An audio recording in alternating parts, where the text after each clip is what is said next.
So if you are not getting matches anymore and want to reset your matches, you can do it for free. Let's start.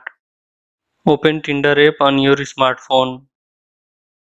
Tap on profile sign on left corner of your screen to open your profile.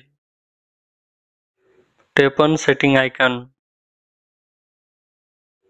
Now scroll down to bottom till you see delete account. Tap on delete account. On next page you will get two options, pause my account and delete my account. Tap on delete my account.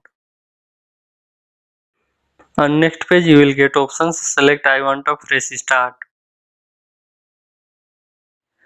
Now tick on I want to reset my matches. Before proceeding, make sure you have other contacts of your favorite matches as you will lose them. Tap on submit feedback and delete.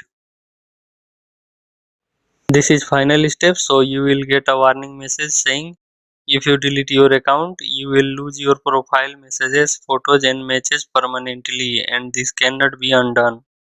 Tap on delete my account to confirm. Now your account has been deleted and matches has been reset. You are at sign up page, sign up again and match again with all the people you were not able to match before. To know how to sign up, check the link on screen or in description. Don't forget to sign up our channel by tapping on subscribe button and pressing the bell icon.